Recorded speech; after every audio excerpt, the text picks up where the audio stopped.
कहानी की शुरुआत में एक औरत को उसका पति बीच सड़क पे सबके सामने थप्पड़ मार देता है। पति की बकबक और दिन ब दिन बढ़ती बेइज्जती से परेशान मजाक मजाक में दोनों एक दिन कह देती है कि यार अपने पतियों को ही मार डालते हैं, और उन्हें जरा भी अंदाजा नहीं होता कि यही मजाक एक दिन उनकी जिंदगी की सबसे खतरनाक सच्चाई बन जाएगा। अब ये मजाक आगे चलकर क्या क्या तूफान लाता है, जरूर अंत तक देखिएगा। कहानी की शुरुआत झीनुक से होती है। वह एक डबिंग आर्टिस्ट है जो हिंदी सीरियल और फिल्मों में बंगाली कैरेक्टर्स को अपनी आवाज देती है। उसका काम ज्यादातर रात में होता है, इसलिए पूरी रात स्टूडियो और सुबह थकी हारी घर वापसी उसकी रोज की जिंदगी बन चुकी है। घर पहुंचते ही उसका सामना उसके पति गोपाल से होता है, जो एक बेरोजगार आदमी है। न कोई काम न कोई जिम्मेदारी, दिन भर मोहल्ले में घूमना और रात होते ही शराब में डूब जाना उसकी आदत है। घर का पूरा खर्च झीनुक उठाती है, यहाँ तक कि गोपाल की शराब के पैसे भी उसी की कमाई से जाते हैं। रात भर काम करके जब झीनुक सुबह घर लौटती है तो गोपाल ऐसे पड़ा रहता है जैसे कोई बेजान लाश। कई बार झीनुक खुद सोच में वो पड़ जाती है कि आदमी जिंदा भी है या नहीं। अगर यही तक बात होती तो शायद झीनुक चुपचाप सब सह लेती, लेकिन शराब के नशे में डूबा गोपाल झीनुक के पैसों से शराब पीकर उसी पर जुल्म करता है। हर दिन नए ताने, नई बेइज्जती और लगातार टॉर्चर। धीरे धीरे झीनुक अंदर से पूरी तरह टूटने लगती है। इसी बीच उसकी जिंदगी में एक छोटा सा मोड़ आता है। एक सुबह काम से लौटते वक्त उसकी नजर अखबार पर पड़ती है, जिसमें 3 दिन की कुकिंग वर्कशॉप का एड छपा होता है। कुछ खास रेसिपीज सिखाई जानी है, लेकिन फीस काफी ज्यादा है। झीनुक का दिल मचल जाता है। उसने अपने थोड़े बहुत बचाए हुए पैसे किचन में छुपा कर रखे थे। वह उन्हें चेक करती है, पैसे सही सलामत होते हैं और पहली बार वह अपने लिए कुछ करने का फैसला लेती है। अगले दिन झीनुक वर्कशॉप पहुंचती है। वहां पहले से कई औरतें मौजूद होती हैं। साजिद सबका स्वागत करता है। लगभग सारी टेबल भर चुकी होती है, बस एक कुर्सी खाली रहती है। झीनुक इजाजत लेकर वहां बैठती है। उसी टेबल पर शाहाना बैठी होती है, जो खुद आगे बढ़कर मुस्कुराते हुए अपना परिचय देती है। एक नजर में साफ दिखता है कि शाहाना किसी अमीर घर की बहू है और झीनुक एक मेहनती साधारण सी औरत। शुरुआत में झीनुक थोड़ा असहज महसूस करती है, लेकिन शाहाना का नेचर इतना सॉफ्ट होता है कि कुछ ही देर में दोनों के बीच अच्छी दोस्ती हो जाती है। खाना बनाते वक्त झीनुक एक्साइट होकर कहती है कि उसका बहुत मन था ऐसे एप्रन पहनकर किसी लग्जरी किचन में खाना बनाने का। वह बताती है कि उसका सपना है एक दिन अपना खुद का रेस्टोरेंट खोलने का, लेकिन जिम्मेदारियों के बोझ तले उसके सारे सपने दब गए हैं। पति कुछ करता नहीं, इसलिए उसे डबिंग करके घर चलाना पड़ता है। शाहाना हल्की मुस्कान के साथ कहती है कि सपना वही होता है जो आसानी से हाथ ना आए, लेकिन सपना देखना छोड़ देना सबसे बड़ी हार है। ये बात झीनुक के दिल को छू जाती है। इसके बाद शाहाना प्यार से झीनुक के बालों पर हाथ फेरते हुए कहती है कि उसके बाल बहुत खूबसूरत है और अगर थोड़े छोटे कर ले तो उसकी आंखें और भी उभर कर आएंगी। वह कहती है कि इतनी सुंदर आंखें छुपाकर मत रखो। उसी दिन झीनुक बाल कटवा लेती है। जो औरत कब की खुद को भूल चुकी थी, अब पहली बार खुद का ख्याल रखने लगती है। अगले दिन झीनुक सज धज कर काम पर जाने निकलती है। घर से बाहर कदम रखते ही गोपाल उसे रोक लेता है, जो चाय की दुकान पर बैठा होता है। सबके सामने ताना मारते हुए वह पूछता है कि इतना सज-धज कर कहां जा रही हो। झीनुक कहती है कि डबिंग सेशन है। गोपाल गंदे इशारे के साथ हंसते हुए कहता है कि सिर्फ डबिंग या काम के नाम पर कुछ और भी। झीनुक चुपचाप उसे हटाकर आगे बढ़ने लगती है। तभी गुस्से में आकर गोपाल सबके सामने झीनुक के गाल पर थप्पड़ मार देता है। पूरा मोहल्ला देखता रह जाता है और झीनुक वही सन्न रह जाती है। आंखों में आंसू और दिल में जलन लिए वह खुद को संभाल कर वर्कशॉप पहुंचती है। शाहाना उसका उतरा हुआ चेहरा देखकर पूछती है कि क्या हुआ। झीनुक फूट फूट कर रो पड़ती है और कहती है कि उसके पति उसे इंसान ही नहीं समझते। हर दिन टॉर्चर, लेकिन आज जो उन्होंने सबके सामने किया वो बर्दाश्त ही नहीं कर पा रही है। शाहाना झीनुक को तसल्ली देती है और अपनी कहानी सुनाती है। वह बताती है कि उसके पति अर्जुन एक बड़े IVF सर्जन है। उनके पास घर, गाड़ी, पैसा, गहने सब कुछ है, लेकिन वक्त और प्यार बिल्कुल नहीं। शाहाना रोते हुए कहती है, मेरे पास सब है, बस बात करने वाला कोई नहीं। उसी दिन घर लौटकर झीनुक गोपाल से कहती है कि उसने उसकी नौकरी के लिए किसी से बात की है। गोपाल गंदा इशारा करते हुए बोलता है, तुझे तो मैंने बाजार में बेच दिया, अब मैं ये क्या काम करूंगा। झीनुक उसे शर्म दिलाने की कोशिश करती है, लेकिन गोपाल और भड़क जाता है। वह कहता है, जो औरत बच्चा नहीं दे सकती वो पत्नी कहलाने लायक नहीं होती। तू मेरी जिंदगी का अभिशाप है। झीनुक चुपचाप यह सब सह लेती है। अगले दिन वर्कशॉप के आखिरी दिन झीनुक खुश होती है। तभी सहाना के पास अर्जुन का कॉल आता है। अर्जुन बताता है कि उसने सहाना के सारे बैंक अकाउंट ब्लॉक कर दिए हैं, सिर्फ इसलिए क्योंकि उसने एक महंगा डायमंड ब्रेसलेट खरीदा था। सहाना डरते हुए कहती है कि अर्जुन उसे किसी दिन मार ही डालेगा। माहौल हल्का करने के लिए झीनुक मजाक में बोल देती है, एक काम करते हैं, मेरे पति को तुम मार दो और तुम्हारे पति को मैं। सहाना हैरान हो जाती है तो झीनुक हंसकर कहती है कि वह मजाक कर रही थी। बहुत दिनों बाद झीनुक खुलकर हंसती है, जबकि सहाना उसे चुपचाप देखती रहती है। अगले दिन झीनुक के घर में तूफान आ जाता है। गोपाल को पता चलता है कि उसने कुकिंग वर्कशॉप में 1,000 रुपए खर्च किए थे। वह घर में तोड़फोड़ करने लगता है और पैसे चोरी के होने का आरोप लगाता है। झीनुक कहती है कि यह उसकी अपनी कमाई है, लेकिन गोपाल गुस्से में उसे मारने लगता है और उसे बालकनी से नीचे फेंकने की धमकी देता है। झीनुक सब कुछ चुपचाप सह लेती है। शाम को वह डबिंग के लिए स्टूडियो जाती है। काम जल्दी खत्म होने पर वॉइस रिकॉर्डर रॉनी उसे कॉफी के लिए बुलाता है, लेकिन गोपाल के शक के डर से वह मना कर देती है। सुबह झीनुक बस से घर लौटती है और देखती है कि घर के बाहर भीड़ और पुलिस जमा है।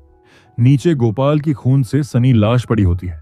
बालकनी से गिरकर उसकी मौत हो चुकी थी। झीनुक हैरान होती है, लेकिन दुख नहीं होता। वह घर के अंदर जाकर दरवाजा बंद करती है, चाय बनाती है और चुपचाप अपने हाथ से शंखा और चूड़ियां उतार देती है। बाद में इंस्पेक्टर भूपेन उससे थाने में पूछताछ करता है। झीनुक शांति से बताती है कि यह एक एक्सीडेंट लगता है और भूपेन भी फिलहाल यही मान लेता है। घर लौटकर झीनुक सोचती है कि गोपाल के साथ यह सब कैसे हुआ। उसे याद आता है कि उसने सहाना से मजाक में कहा था, मेरे पति को तुम मार दो। यह ख्याल उसे थोड़ी देर डराता है, लेकिन आज झीनुक आजाद है। वह अपना पसंदीदा खाना बनाती है, नीली साड़ी पहनती है और बारिश में भीगती है। कुछ दिन बाद उसकी मुलाकात सहाना से होती है। सहाना फुसफुसाकर कहती है, मैंने अपना काम कर दिया, अब तुम कब करोगी? अर्जुन को मार तो दोगी ना? यह सुनकर झीनुक सन्न रह जाती है। उसी दिन झीनुक के घर भूपेन दोबारा आता है। वह वही लेटकर यह समझने की कोशिश करता है कि गोपाल गिरा था या किसी ने उसे धक्का दिया था। दूध पीते हुए वह कहता है, अगर किसी ने धक्का दिया है तो पूरा केस बदल जाएगा। झीनुक शांत आवाज में कहती है, आप जरूरत से ज्यादा ही सोच रहे हैं। लेकिन उसके मन में डर अब गहराने लगता है। भूपेन झुंझलाकर बोलता है कि केस के अलावा उसके पास और कोई काम नहीं है और वहां से चला जाता है। इससे पहले वह अपने जूनियर ऑफिसर कानाई को गोपाल के घर और झिनुक के स्टूडियो के आसपास लगे सीसीटीवी फुटेज चेक करने का आदेश दे चुका होता है, ताकि झिनुक की पूरी रूटीन समझी जा सके। कानाई रिपोर्ट करता है कि झिनुक की दिनचर्या बिल्कुल साफ है, कोई भी संदिग्ध हरकत नहीं मिली। वह रात 10 बजे स्टूडियो में गई थी और सुबह 6 बजे निकली। पूरी रात वही रही। यह सुनकर भूपेन परेशान हो जाता है। उसे लगता है सब कुछ इतना साफ कैसे हो सकता है। उसे यकीन होने लगता है कि झिनुक कुछ न कुछ छुपा रही है। वह कानाई को गोपाल का बैकग्राउंड और झिनुक की निजी जिंदगी, खासकर शादी से पहले या बाद के किसी रिश्ते की गहराई से जांच करने को कहता है।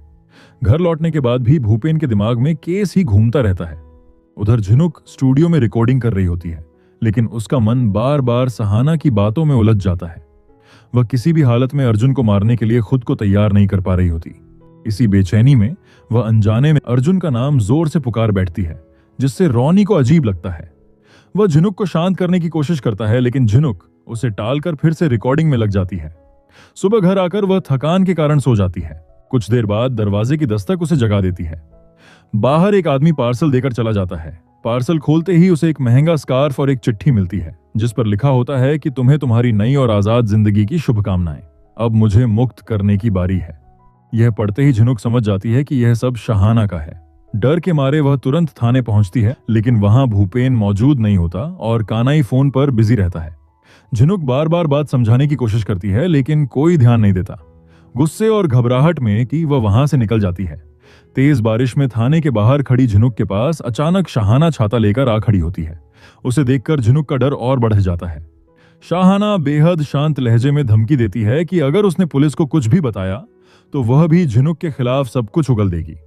वह याद दिलाती है कि अपने अपने पति को मारने का ख्याल सबसे पहले झिनुक का ही था और उसका सबूत सीसीटीवी में मिल सकता है। शाहाना यह भी कबूल करती है कि उसी रात उसने गोपाल की शराब में जाइलोमा नाम की नींद की दवा मिला दी थी, इसलिए गोपाल को मारना आसान हो गया। डरी हुई झिनुक भरोसा दिलाती है कि उसने पुलिस को कुछ नहीं बताया और आगे भी नहीं बताएगी। शाहाना मुस्कुराकर कहती है कि अब दोनों सेफ हैं।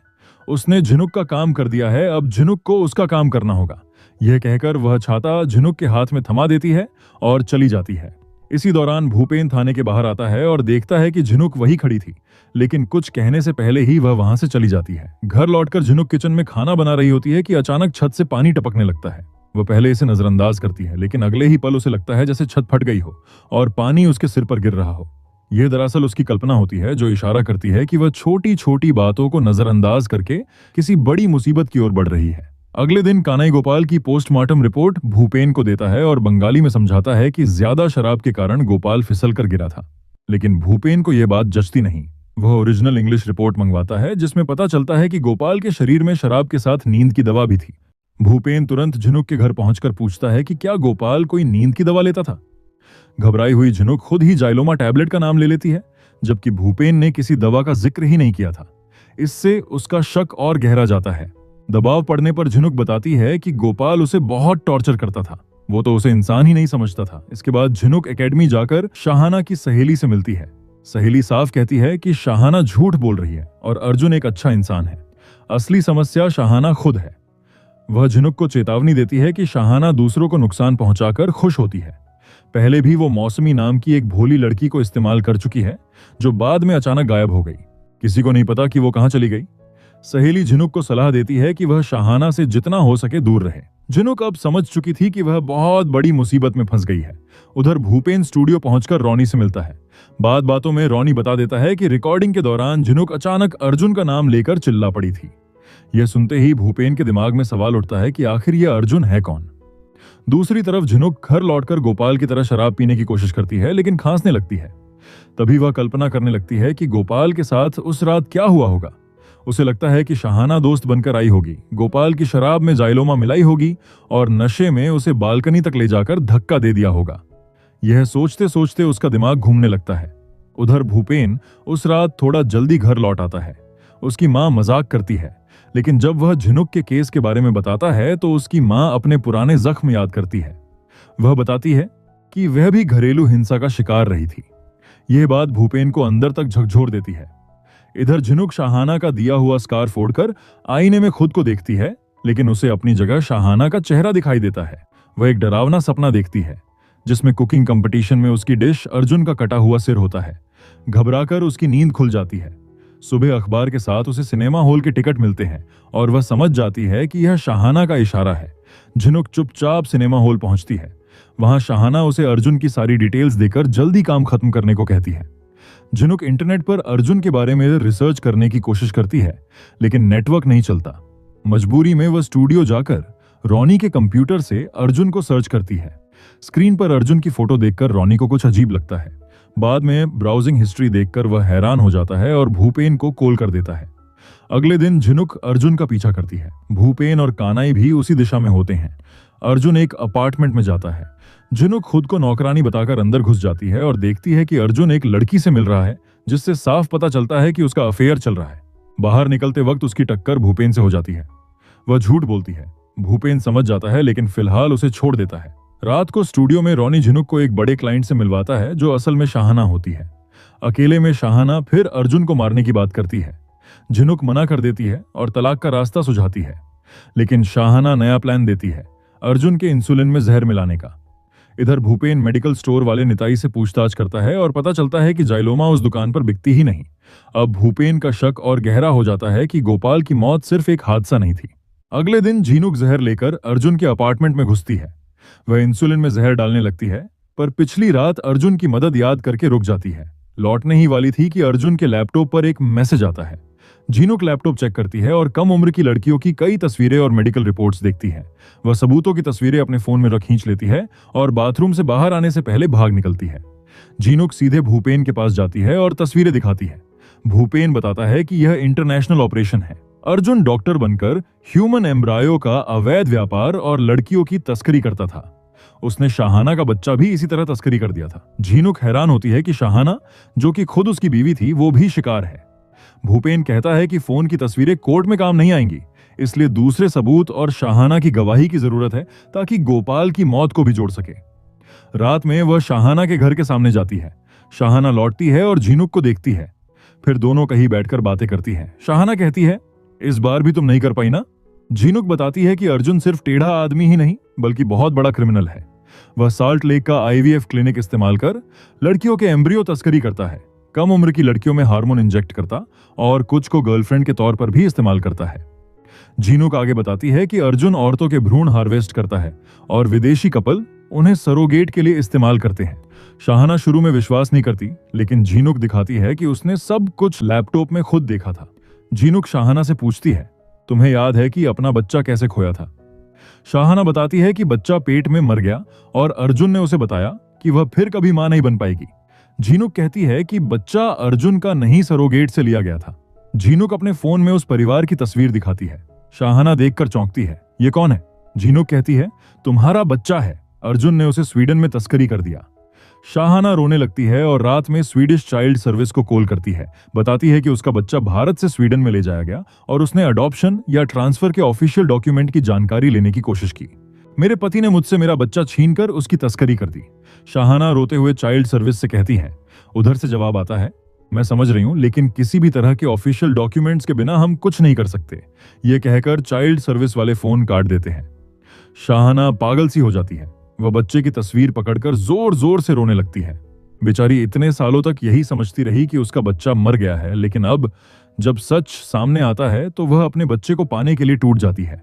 किसी की भी मदद उसे नहीं मिल रही थी। आखिरकार वह बच्चे की तस्वीर को सीने से लगाकर बेबस होकर रोती रहती है। इसके बाद झीनुक और भूपेन अर्जुन को पकड़ने के लिए एक प्लान बनाते हैं। अगले दिन प्लान के मुताबिक झीनुक बहुत खूबसूरती से तैयार होकर भूपेन के साथ अर्जुन के क्लिनिक जाती है। दोनों खुद को एक कपल बताकर अर्जुन से अपॉइंटमेंट लेते हैं। कुछ देर बाद उन्हें अर्जुन के केबिन में बुलाया जाता है। अर्जुन कहता है, आप लोग विदेश से आए हैं ना? मैंने सुना है आप आज रात ही मलेशिया लौट रहे हैं। भूपेन कहता है, हाँ, लेकिन जाने से पहले सोचा आपसे मिल लेता हूं, आपकी बहुत तारीफ सुनी है। अर्जुन पूछता है, मैं आपकी कैसे मदद कर सकता हूं? भूपेन बताता है कि वे कोल्हापुर में रहते हैं और पिछले 10 सालों से बच्चे के लिए कोशिश कर रहे हैं। मलेशिया की हर बेस्ट फैसिलिटी ट्राई कर चुके हैं, लेकिन वहां का लीगल सिस्टम बहुत कॉम्प्लिकेटेड है। सबने सलाह दी कि अगर कोई मदद कर सकता है तो वही है। अर्जुन मुस्कुराकर कहता है, यहां आना कभी वेस्ट नहीं होता, बस थोड़ा अलग तरीके से अप्रोच करना पड़ता है, खासकर इंटरनेशनल क्लाइंट्स के लिए। भूपेन की शर्ट में माइक्रोफोन लगा होता है और रोनीव कानाई कार में बैठकर सारी बातचीत रिकॉर्ड कर रहे होते हैं। अर्जुन कहता है, दुनिया छोटी हो गई है, लेकिन कानून की दीवारें बहुत ऊंची है। मेरी स्पेशलिटी उन दीवारों में दरवाजे ढूंढना है। हम बॉर्डर में नहीं, सॉल्यूशन में विश्वास रखते हैं। अर्जुन अपने बिजनेस के बारे में बताने लगता है। वह कहता है कि उनका केस बहुत आसान है और यही सरोगेसी की बात करता है। पूरा प्रोसेस उसकी टीम संभालेगी। कपल अपनी नॉर्मल जिंदगी जीता रहेगा और हर महीने अपडेट मिलेगा। भूपेन पूछता है, बच्चे को बाहर कैसे ले जाएंगे? अर्जुन बताता है कि झीनुक का नाम ओरिजिनल बर्थ सर्टिफिकेट में होगा, जिससे लगेगा कि बच्चे का जन्म इंडिया में ही हुआ है। सरोगेसी का जिक्र नहीं होगा, इसलिए अडॉप्शन पर भी कोई सवाल नहीं उठेगा। झीनुक कहती है कि मेरी मां डिलीवरी के वक्त रहना चाहती है। भूपेन कहता है कि मलेशिया में यह नॉर्मल है, लेकिन इंडिया से सरोगेट मदर ले जाना मुश्किल होगा। अर्जुन कहता है, कोई दिक्कत नहीं, हमारे पास प्लैटिनम पैकेज है। इसमें सरोगेट नहीं बल्कि भ्रूण भेजा जाएगा। यहां हेल्दी एम्ब्रायो तैयार होगा और उसे कोल्हापुर के पार्टनर क्लिनिक में भेज दिया जाएगा। इम्प्लांट वही होगा और बच्चा आपकी मां के सामने जन्म लेगा। झीनुक पूछती है कि क्या यह सब लीगल है? अर्जुन हंसकर कहता है, कानून विज्ञान से पीछे है। हम जीवन बनाते हैं, खुशी देते हैं, इससे बड़ा कानून क्या होगा? इस तरह भूपेन और झीनुक चालाकी से अर्जुन से उसके अवैध बिजनेस की सारी बातें उगलवा लेते हैं और रोनीव कानाई सब कुछ रिकॉर्ड कर लेते हैं। उनका प्लान कामयाब हो जाता है। रात में झीनुक शाहाना के घर जाती है। शाहाना बेहद परेशान होती है। वह पूछती है, कुछ हुआ? झीनुक कहती है, उम्मीद तो यही है, हालांकि मैं अर्जुन को मार नहीं पाई। शाहाना कहती है, इट्स ओके, मुझे भी गोपाल को मारना नहीं पड़ा था। यहां फ्लैशबैक में गोपाल की मौत दिखाई जाती है। उस रात शाहाना गोपाल के पास जाती है और कहती है कि झीनुक को अब उसकी जरूरत है। गोपाल बहुत ज्यादा शराब पी चुका होता है। वह बैलेंस खो देता है और खुद ही बिल्डिंग से गिरकर मर जाता है। गोपाल की मौत में शाहाना का कोई हाथ नहीं था। यह पूरी तरह से एक एक्सीडेंट था। हालांकि इस घटना के बाद शाहाना उस दिन से घबराई हुई थी, लेकिन अब सब सुनकर झीनुक हंसने लगती है। अब वह सच में खुश थी। इधर हम देखते हैं कि अर्जुन एक सेमिनार में मीडिया के सामने भाषण दे रहा था। तभी भूपेन अपनी पुलिस फोर्स के साथ आता है और अर्जुन को गिरफ्तार कर लेता है। मीडिया हैरान रह जाती है। भूपेन माइक के सामने कहता है, ह्यूमन ट्रैफिकिंग, इल्लीगल सरोगेसी और भ्रूण की तस्करी के लिए अर्जुन सेन को गिरफ्तार किया जाता है। मीडिया वाले सब कुछ रिकॉर्ड कर लेते हैं। सभी लोग चौंक जाते हैं क्योंकि उन्होंने सोचा नहीं था कि एक अच्छे इंसान के मुखौटे के पीछे अर्जुन इतने लंबे समय से यह सब गैर कानूनी काम कर रहा था। शाहाना यह देखकर बहुत खुश होती है। वह झीनुक को गले लगाकर रोती है और धन्यवाद कहती है। फिर शाहाना झीनुक से कहती है, आज तुम बहुत सुंदर लग रही हो। झीनुक हंसकर कहती है, तुम्हारी कॉपी की है। शाहाना मुस्कुराकर कहती है, ओरिजिनल से भी बेहतर लग रही हो। इसके बाद सभी न्यूज चैनल पर अर्जुन की गिरफ्तारी की खबर चलने लगती है। न्यूज में दिखाया जाता है कि पुलिस अर्जुन के फ्लैट से एक लड़की को बचाती है जिसे सरोगेसी के लिए लाया गया था। शाहाना ये सब देखकर बहुत खुश होती है। उसने स्वीडन में अपने बच्चे के पास जाने के लिए टिकट कटा रखा था। वह टिकट हाथ में लेकर मुस्कुराती है। आखिरकार वह अपने बच्चे के पास जाएगी और ये सोचकर बेहद खुश थी। खैर, इसी के साथ ये बंगाली वेब सीरीज यहीं खत्म होती है। अब आपकी बारी है। इस कहानी ने आपको क्या महसूस कराया, कौन सा किरदार दिल के सबसे करीब लगा, नीचे कमेंट में जरूर लिखना। अगर वीडियो आपको अच्छा लगा हो, कहानी ने आपको कहीं ना कहीं छू लिया हो, तो लाइक और शेयर करके सपोर्ट जरूर करना। और हाँ, ऐसी ही स्ट्रॉन्ग, इमोशनल और लेयर्ड कहानियों के लिए चैनल को सब्सक्राइब करना मत भूलना। वैसे एक खास रिकमेंडेशन है आपके लिए। हाल ही में रिलीज हुई Madhuri Dixit starrer web series Mrs Deshpande को मैंने डिटेल में एक्सप्लेन किया है। अगर आपको मैच्योर, रियल और पावरफुल फीमेल स्टोरीज पसंद है तो उसे बिल्कुल मिस मत करना। यकीनन आपको पसंद आएगी। इसके अलावा और भी कई दिलचस्प कहानियां मैंने चैनल की प्लेलिस्ट में जोड़ रखी हैं। जब भी मन हो, आराम से एक्सप्लोर करना। मैं मिलता हूं आपसे अगले वीडियो में एक नई कहानी और नए एहसास के साथ।